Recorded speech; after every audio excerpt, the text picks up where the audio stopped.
सबको मेरी तरफ से अस्सलामु अलैकुम वरहमतुल्लाहि वबरकातुहू। मुझे ये कहा गया है कि जी हमने पाकिस्तान के मुस्तकबिल के मुतालिक बात करनी है कि हमारा मुस्तकबिल क्या होगा। उस मुस्तकबिल पर बात करने के साथ साथ थोड़ा सा हमें माजी में भी झांकना पड़ेगा। लेकिन एक हकीकत जो मैं आपके सामने रखना चाहता हूँ वो ये है कि पाकिस्तान का मुस्तकबिल, आज हमें बहुत से लोग डराते हैं कि पाकिस्तान का मुस्तकबिल अच्छा नहीं है। ये बिल्कुल मैं इस बात से इत्तेफाक नहीं करता। पाकिस्तान का मुस्तकबिल अल्हम्दुलिल्लाह बहुत अच्छा पाकिस्तान का मुस्तकबिल है। और हमने अभी तक जो तरक्की की है तो मैं उसके ऊपर भी बात करता हूँ कि हम किस तरह से जा रहे हैं और किस समझ जा रहे हैं।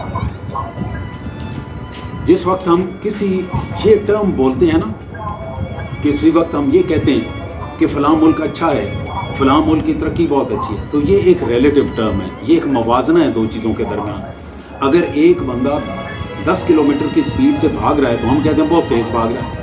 अगर उसके साथ एक और बंदा दौड़ना शुरू कर दे और वो 10 की बजाय 15 किलोमीटर की स्पीड से दौड़ रहा होगा तो हम उस वक्त कहेंगे कि 10 किलोमीटर वाला स्लो है, जबकि तेज़ 15 वाला है। अब 15 वाला बहुत तेज़ है, लेकिन अगर साथ 20 वाला चलना शुरू हो जाएगा तो 15 वाला भी स्लो हो जाएगा।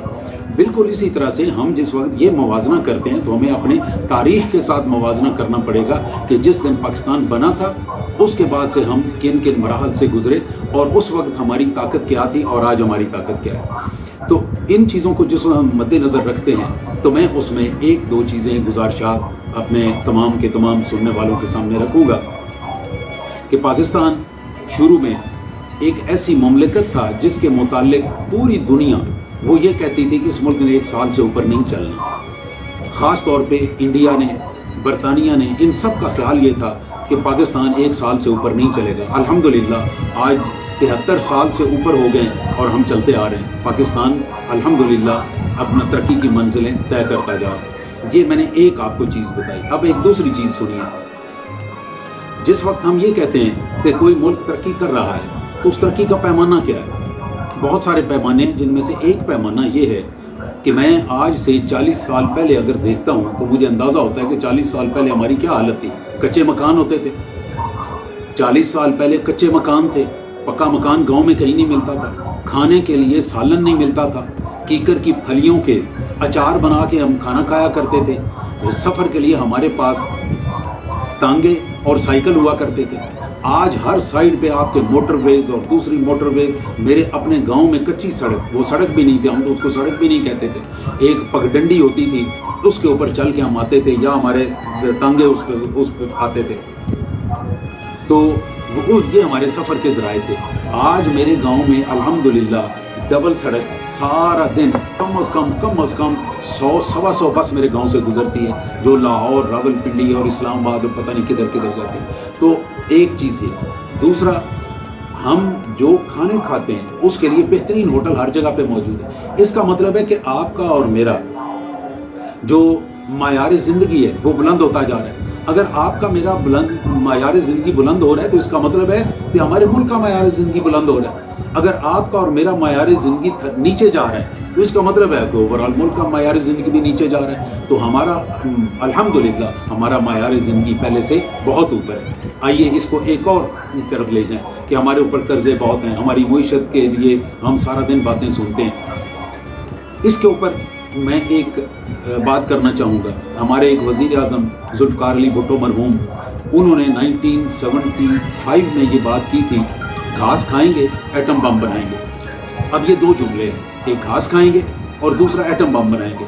अब हमने एटम बम बना लिया लेकिन कौम को घास खाने के लिए तैयार नहीं किया। हालांकि ये शाखसाना भुट्टो साहब को मालूम था कि हम जिस रास्ते पे चल रहे हैं इसके ऊपर हमें हर सूरत में घास खाने की नौबत आएगी। तो ये घास हम कौमी सतह पे खा रहे हैं कि जो बच्चा हमारा पैदा होता है वो तकरीबन 80-90 हज़ार रुपए का मकरूज़ होता है। तो ये कर्ज़ हमारे सर पे मौजूद है, लेकिन उसकी वजह वही है कि हमने इतना बड़ा स्टेप लिया और मैं समझता हूँ कि ये स्टेप ठीक था। हमें घास खाने की ज़रूरत पड़ती, हमें घास खाने के लिए तैयार होना चाहिए था। सरकार दो आलम सल्लल्लाहु अलैहि वसल्लम, आपका जिस दिन इंतकाल होता है, आप दुनिया छोड़ते हैं, उस दिन आपके यहाँ शाम के खाने के लिए घर में खाना नहीं था। अम्मा आयशा के हुजरे में अगले दिन के लिए खाना नहीं था, लेकिन आपके हुजरे की दीवारों पे 9 तलवारें लटक रही थी। ये वो तलवारें थी जिनके सबब हमने कैसर व किसरा اور ایران اور رومن امپائر ان کو گرایا، یہ وہ تلواریں تھیں، لیکن کھانے کے لیے ہمارے پاس کچھ نہیں تھا۔ اس کے بعد یہ وہی تلواریں تھیں جن کی بنیاد پہ ہم نے 1350 سال ہسٹری میں مسلمانوں نے سپر پاور کا سٹیٹس انجوائے کیا۔ 1350 سال آج آپ کے سامنے آپ دیکھیں، برطانیہ 100 سال پورا نہیں کر سکا سپر پاور میں، آپ کے ساتھ رشیا تھا 100 سال پورا نہیں کر سکا، امریکہ ہے، امریکہ زیادہ سے زیادہ 125 سال تک پہنچ جائے گا۔ تو ہمارے ہاں کوئی ملک ایسا نہیں ہے، کوئی قوم ایسی نہیں ہے جس نے اتنا لمبا عرصہ 1350 سال، ایک پوری تاریخ ہوتی ہے جس کے اندر تقریباً کوئی 200 نسلیں گزرتی ہیں۔ اتنی نسلوں کے گزرنے کے ساتھ آپ نے اس دنیا کے اوپر حکومت کی ہے۔ یہ وہ تلواریں تھیں جن کی آج ہمیں ضرورت ہے، اور الحمدللہ میں سمجھتا ہوں جن لوگوں نے یہ فیصلہ لیا، بہت اچھا فیصلہ لیا، آج ہمیں اس کی ضرورت تھی۔ اور آج ہم کس جگہ پہ کھڑے ہیں، ذرا اس پہ بھی ایک تھوڑی ساری نظر ڈالیں۔ میں اس میں چند ایک موٹی باتیں عرض کرنا چاہتا ہوں۔ آج سے 20-25 سال پیچھے چلے گئے، ہمیں ایک ٹیلی فون کال آتی تھی کہ ہمیں ڈاکٹر عافیہ صدیقی ہمارے حوالے کر دیں۔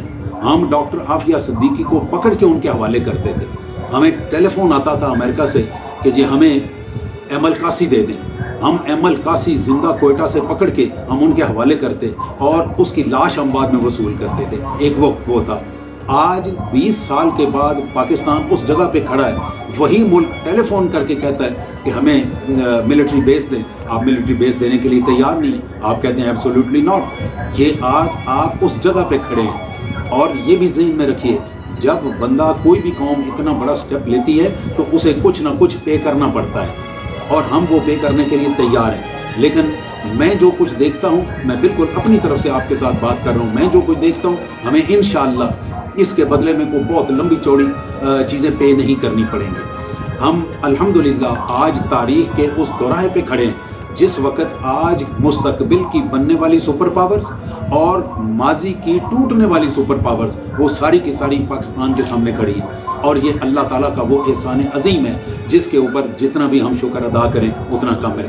میرے پیارے دوستو، بالکل لاسٹ پہ میں آپ کے سامنے بے وزن سے 2 شعر وہ کر کے اور ایک جملہ بول کے آپ سے اجازت لیتا ہوں۔ یہ سیاچن میں کھڑے ہوئے ایک کیپٹن نے یہ شعر لکھے تھے، اسے شاعری نہیں آتی اس لیے اس کا وزن شزن ٹھیک نہیں ہے، لیکن آپ شعر سنیں گے تو اصل میں شعر کی جان تک پہنچنا ہے، شعر کے وزن تک ہم نے نہیں پہنچنا۔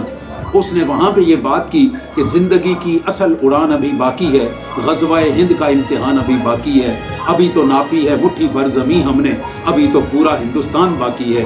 ابھی انشاءاللہ تعالی العزیز اب یہ آخری جملہ میں آپ کے سامنے کہنے لگا ہوں، ہم نے اب کشمیر نہیں لینا، ہماری منزل کشمیر نہیں ہے، ہماری منزل چینج ہو گئی ہے، اب ہم نے کشمیر نہیں لینا، اب ہم نے دلی لینا ہے انشاءاللہ تعالی عزیز۔ پاک فوج زندہ باد، پاکستان زندہ باد، وآخر دعوانا ان الحمدللہ رب العالمین۔